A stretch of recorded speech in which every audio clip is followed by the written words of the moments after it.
صحیح معنوں میں نیکی ہے کیا؟ چور، اچکا، ڈاکو، لٹیرا ہے لیکن یتیموں اور غریبوں کی مدد کرتا ہے۔ اللہ معاف کرے، جسم فروش عورتیں بھی نیکی کا تصور رکھتی ہیں۔ سارے برے کام کرنے کے بعد مزاروں پہ دیگیں چڑھاتی ہیں، مسجدیں تعمیر کرواتی ہیں۔ الحمدللہ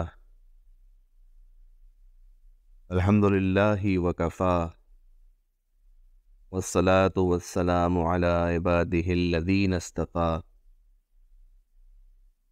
خصوصاً علی افضلہم وخاتم النبیین محمد الامین وعلی آلہ واصحابہ اجمعین۔ اما بعد فقد قال تعالی کما ورد فی سورة البقرہ، اعوذ باللہ من الشیطان الرجیم، بسم اللہ الرحمن الرحیم، رب اشرح لی صدری ویسر لی امری واحلل عقدۃ من لسانی یفقہوا قولی۔ لیس البر ان تولوا وجوہکم قبل المشرق والمغرب ولکن البر من آمن باللہ والیوم الآخر والملائکة والکتاب والنبیین وآتى المال على حبه ذوی القربى والیتامى والمساکین وابن السبیل والسائلین وفی الرقاب وأقام الصلاة وآتى الزکاة والموفون بعہدهم اذا عاہدوا والصابرین فی البأساء والضراء وحین البأس اولئک الذین صدقوا واولئک هم المتقون۔ صدق اللہ العظیم۔ سورہ بقرہ کی آیت نمبر 177 ہے اور 22واں رکوع شروع ہوا چاہتا ہے۔ سیقول کا یعنی دوسرے پارے کا یہ چھٹا رکوع شمار ہوگا۔ یہ آیت بھی قرآن کریم کی عظیم ترین آیات میں سے ایک ہے، حجم کے اعتبار سے بھی اور معنی اور حکمت کے اعتبار سے بھی۔ اسے آیت البر کے نام سے پکارا جاتا ہے۔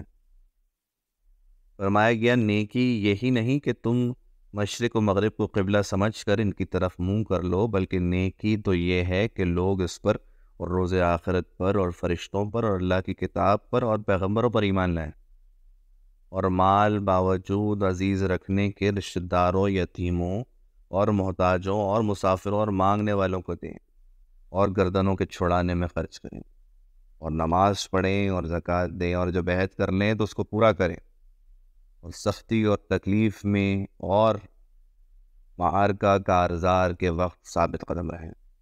یہی لوگ ہیں جو ایمان میں سچے ہیں، اور یہی ہیں جو اللہ سے ڈرنے والے ہیں۔ وَأُولَٰئِكَ هُمُ الْمُتَّقُونَ۔ یہاں صحیح معنوں میں نیکی کی حقیقت واضح کر دی گئی۔ اصل میں ہمارے ذہنوں میں نیکی کے مختلف تصورات ہوتے ہیں۔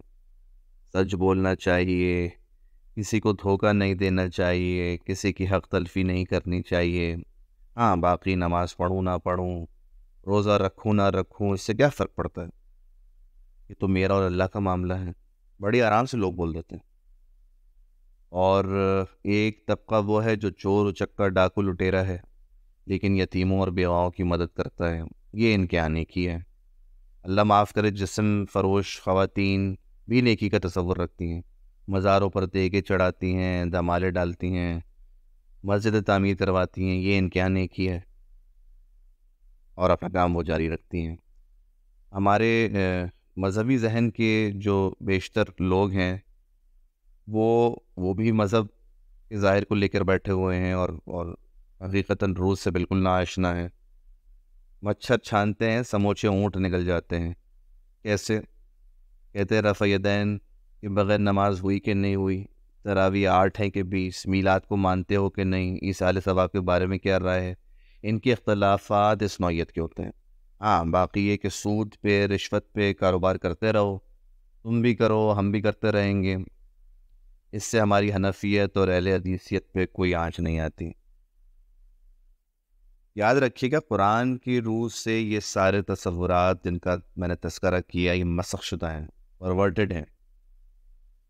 بقول اقبال، اڑائے کچھ ورق لالے نے، کچھ نرگس نے، کچھ گل نے، چمن میں ہر طرف بکھری ہوئی ہے داستاں میری۔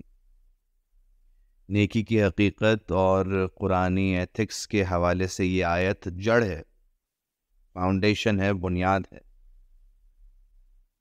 پہلی بات، پس منظر میں وہی تحویل قبلہ ہے کہ منہ کہیں بھی کر لو، اصل شے باطن ہے، باطن صحیح ہے تو نیکی نیکی ہے۔ پھر اس کے بعد سب سے بڑی چیز اللہ پر ایمان، یعنی جو نیکی کر رہا ہے اجر کا طالب صرف اللہ سے ہو، اللہ کی رضا کے علاوہ کوئی اور شے مقصود نہ ہو۔ اس کے بعد یوم آخرت ایمان، اور اس کے بعد فرشتوں، کتابوں اور انبیاء پر ایمان، یہ تینوں مل کر ایک یونٹ بنتے ہیں۔ پھر مال اگرچہ محبوب ہے پھر بھی خرچ کر رہا ہے، رشتہ داروں پہ، یتیموں پہ، محتاجوں پہ، مسافروں پہ اور مانگنے والوں پہ۔ عبادات کے انبار لگے ہوئے ہیں، لیکن کسی انسان کو حاجت میں دیکھ کر دل نہ پسیجے، کسی کو تکلیف میں دیکھ کر تجوری کی طرف ہاتھ نہ بڑھے، پھر انسان تو نہیں ہے، وہ اندر سے حیوان ہی رہ گیا ہے۔ اس کے بعد نماز اور زکوٰۃ کا ذکر۔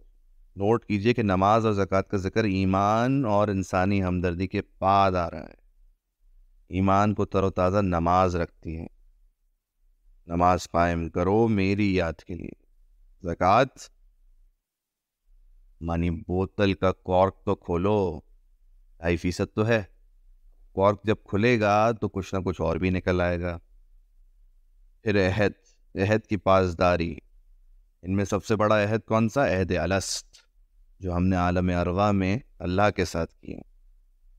پھر آپس میں جو بھی معاہدات ہوں، جو بھی بزنس کانٹریکٹس ہوں، فائنینشیل کانٹریکٹس ہوں، اور پھر سماجی معاہدہ، سوشل کانٹریکٹ، میاں بیوی کا کانٹریکٹ، شوہر کے فرائض، ذمہ داریاں اور حقوق، بیوی کے فرائض، ذمہ داریاں اور حقوق، غرض یہ کہ پورے معاشرے کا نظام ہی معاہدات پہ چلتا ہے۔ جو عہد کر لیا ہے اسے پورا کرنا ہے، اس پہ عمل درآمد کرنا ہے، تو وہی سارے معاملات ستریں گے۔ پھر سختی اور تکلیف کے وقت ثابت قدم رہنا ہے، صبر سے مدد مانگنی، نماز سے مدد مانگنی۔ کیا کیا مصائب جھیلے صحابہ اکرام نے، کبھی تو رضی اللہ تعالیٰ عنہ کا لقب ملا۔ آگے فرمایا گیا یا ایھا الذین آمنوا کتب علیکم القصاص فی القتل، الحر بالحر والعبد بالعبد والانثى بالانثى، ومن عفی له من اخیہ شیء فاتباع بالمعروف واداء الیہ باحسان، ذلک تخفیف من ربکم ورحمہ، ومن اعتدی بعد ذلک فلہ عذاب علیم۔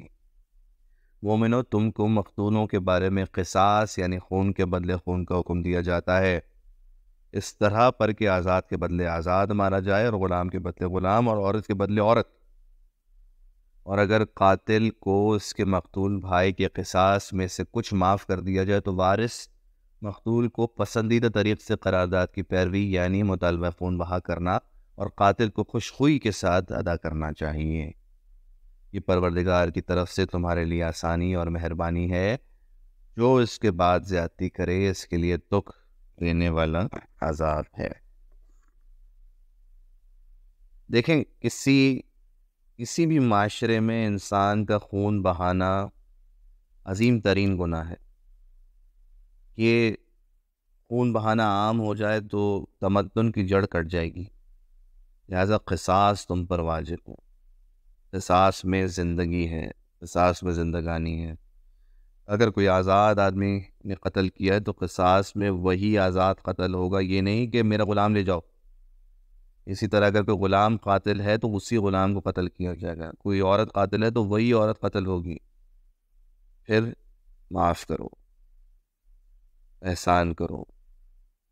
اگر ورثہ جان بخشی کرتے ہیں اور معاف کر دیتے ہیں تو بہت بڑا احسان ہے۔ ہمارے نظام، عدالتی نظام کی بات کر رہا ہوں، کہ آج کل سب سے بڑی برائی یہی ہے کہ ریاست مدعی بن جاتی ہے، حالانکہ قرآن کی روح سے مدعی تو مقتول کے ورثہ ہیں۔ صدر کیا، صدر کا باپ بھی ہو تو بھی معاف نہیں کر سکتا۔ وَلَكُمْ فِي الْقِصَاصِ حَيَاةٌ يَا أُولِي الْأَلْبَابِ لَعَلَّكُمْ تَتَّقُونَ، اور اے اہل عقل، حکم قصاص میں تمہاری زندگانی ہے کہ تم قتل و خون ریزی سے بچو، اس میں زندگانی ہے تمہارے لیے، کیونکہ اس سے قتل و غارت گری کا سلسلہ بند ہو جاتا ہے۔ کتب علیکم اذا حضر احدکم الموت ان ترک خیرا الوصیۃ للوالدین والاقربین بالمعروف حقا علی المتقین، تم پر فرض کیا جاتا ہے کہ جب تم میں سے کسی کی موت کا وقت آ جائے تو اگر وہ کچھ مال چھوڑ جانے والا ہو تو ماں باپ اور رشتہ داروں کے لیے دستور کے مطابق وصیت کر جائے، اللہ سے ڈرنے والوں پر یہ ایک حق ہے۔ جیسے آج ہندوؤں میں ہوتا ہے کہ جانے والا اس کی ساری دولت اس کے بڑے بیٹے کے نام ہو جاتی ہے، تو وہاں بھی یہی رائج تھا۔ یہاں بھی قانون وراثت نازل نہیں ہوئے، سورہ نساء میں انشاءاللہ پورا وراثت قانون آئے گا۔ وَمَن بَدَّلَهُ بَعْدَ سَمِعَهُ فَإِنَّمَا إِثْمُهُ عَلَى الَّذِينَ يُبَدِّلُونَهُ إِنَّ اللَّهَ سَمِيعٌ عَلِيمٌ۔ جو شخص وصیت سننے کے بعد بدل ڈالے تو اس کے بدلنے کے گناہ انہی لوگوں پر ہے جو اس کو بدلے، اور بے شک اللہ سنتا اور جانتا ہے۔ یعنی وصیت کرنے والا گناہ گار نہیں ہے، وہ اس گناہ سے بری ہے کیونکہ اس نے تو صحیح وصیت کی تھی۔ وَمَنْ خَافَ مِن مُوصٍ جَنَفًا أَوْ إِثْمًا فَأَصْلَحَ بَيْنَهُمْ فَلَا إِثْمَ عَلَيْهِ إِنَّ اللَّهَ غَفُورٌ رَحِيمٌ۔ اگر کسی کو وصیت کرنے والے کی طرف سے کسی وارث کی طرفداری یا حق تلفی کا اندیشہ ہو تو اگر وہ وصیت کو بدل کر وارثوں میں صلح کرا دے تو اس پر کوئی گناہ نہیں، بے شک اللہ بخشنے والا اور رحم فرمانے والا ہے۔